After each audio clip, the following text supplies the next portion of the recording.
दोस्तों दा अनम्यूट ਦੇ ਨਾਲ ਤੁਸੀਂ ਜੁੜ ਚੁੱਕੇ ਹੋ। ਮੇਰਾ ਨਾਮ ਹੈ ਲੰਕੇਸ਼ ਤ੍ਰਿਖਾ। ਹਮੇਸ਼ਾ ਦੀ ਤਰ੍ਹਾਂ ਤੁਹਾਡਾ ਇਸਤਕਬਾਲ ਕਰਦਾ ਹਾਂ। ਅੱਜ ਮੈਂ ਪਹੁੰਚਿਆ ਹੋਇਆ ਡਾਕਟਰ ਸੁਰੂਚੀ ਗਰਗ ਹੋਰਾਂ ਦੇ ਕੋਲ।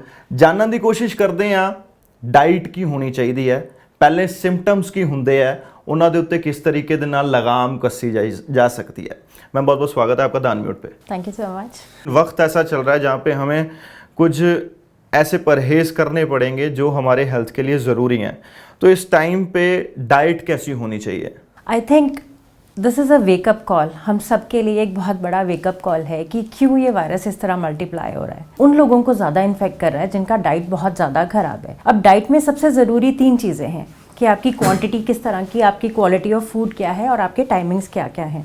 हम लोग कुछ रिसर्च बेस्ड स्टडीज़ अपने क्लिनिक में करते हैं और उसके हिसाब से मैं आपको बता रही हूँ। और स्टडी के हिसाब से जो लोग ब्रेकफास्ट मिस करते हैं, एक तो सबसे पहली बात कि ब्रेकफास्ट का टाइम 8 बजे का होता है। सो अगर आप 8 बजे छोड़ के उसको 11 बजे ब्रेकफास्ट को ले रहे हो तो वो बॉडी में एब्जॉर्ब ही नहीं होता। सो वो लोग जो ब्रेकफास्ट मिस कर रहे हैं या वो लोग जो अपनी डाइट में बहुत कम प्रोटीन्स और माइक्रो न्यूट्रिएंट्स जो कि आपके वाइटामिन्स एंड मिनरल्स हैं उनको कंज्यूम करते हैं, उनकी इम्यूनिटी डेफिनेटली काफ़ी लो हो जाती है और वो लोग इन्फेक्शंस के लिए बहुत ज़्यादा प्रोन हो जाते हैं। अपना ब्रेकफास्ट 8 बजे करिए, लंच 2 बजे करिए, डिनर 8 बजे करिए और ओवरनाइट स्टार्वेशंस बहुत लंबी मत रखिए। इंटरमिटेंट फास्टिंग का ट्रेंड आया है। ये होती क्या फास्टिंग, जिनको नहीं पता उनके लिए आसान भाषा में? इंटरमिटेंट फास्टिंग में बेसिकली 16 आवर्स का ओवरनाइट स्टार्वेशन किया जाता है और बाकी के रिमेनिंग 8 आवर्स में सारा फूड कंज्यूम किया जाता है।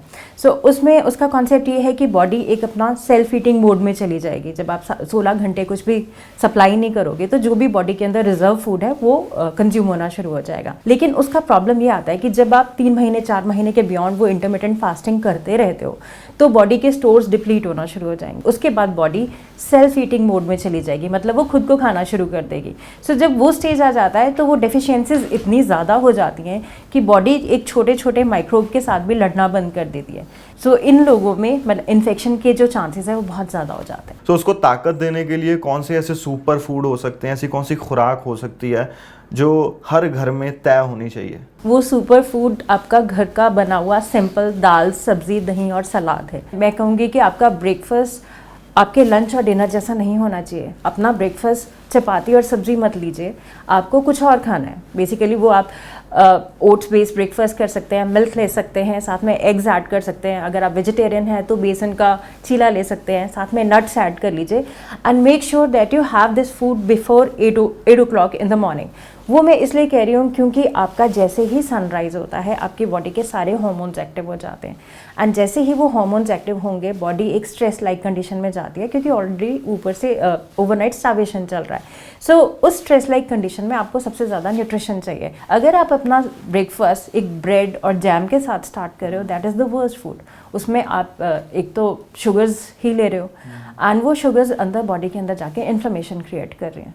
सो उस तरह का ब्रेकफास्ट करने का मतलब है कि आपने ब्रेकफास्ट किया ही नहीं। जो लोग ब्रेकफास्ट मिस करते हैं उनके अंदर ऑटो इम्यून डिसऑर्डर्स होने के बहुत चांसेस होते हैं। तो मैम कहा यह जाता है कि विटामिन डी बहुत ज़रूरी होता है और विटामिन डी के सोर्सेज ज़्यादातर देखा जाए तो हमारे घरों में भी हमें ये कहा जाता है कि दही खाओ, दूध पियो, चावल खाया करो।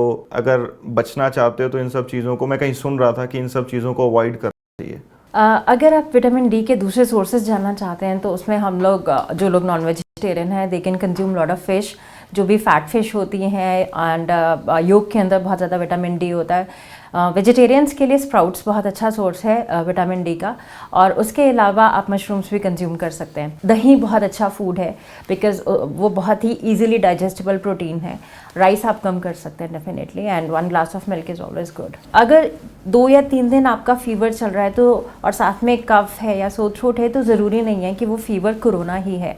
सो एकदम से आपको घबराने की ज़रूरत नहीं है एंड आप देखिए कि फ़ीवर मॉनिटरिंग करना बहुत ज़रूरी है और आपको ऑक्सीजन सैचुरेशन देखना बहुत ज़रूरी है। 3 दिन के बाद भी अगर आपका फ़ीवर नहीं उतरता या फ़ीवर हाई ग्रेड होना शुरू हो जाता है, 100 के बियॉन्ड जाना शुरू हो जाता है और परसिस्टेंट रहता है और आपकी कफ ज़्यादा ख़राब हो रही है, डिटेरियोरेट होती जा रही है, तो उस केस में आपको टेस्ट कराना ज़रूरी हो जाता है। RT-PCR टेस्ट आप करा सकते हैं। अगर आप घर में ही हैं तो 3 test D dimer, CRP and ESR कराइए और यदि आपके डी डाइमर ज़्यादा जा रहे हैं, आपके लेवल्स आपकी रेंज से बहुत बाहर हैं, तो आपको एस्प्रिन लो डोज में स्टार्ट करना है क्योंकि डी डाइमर का मतलब है कि आपकी ब्लड वेसल्स में बहुत सारे माइक्रोथ्रोम्बाई घूम रहे हैं जो आपकी हार्ट या ब्रेन की वेसल्स को क्लॉग कर सकते हैं और वहाँ पे क्लॉट क्रिएट कर सकते हैं। तो वो एक लाइफ थ्रेटनिंग कंडीशन हो जाती है, एंड उस केस में हमें एस्प्रिन और कई बार हॉस्पिटल सेटअप में और हायर मेडिसिन देना होता है। लेकिन अगर आपकी सेचुरेशन अच्छी आ रही है और आपका फीवर कंट्रोल में है तो आप घर में ही लो डोज एस्प्रिन डॉक्टर की सलाह से शुरू कर सकते हैं। मैम हमने 4 तरह के फूड्स के बारे में तो बताया,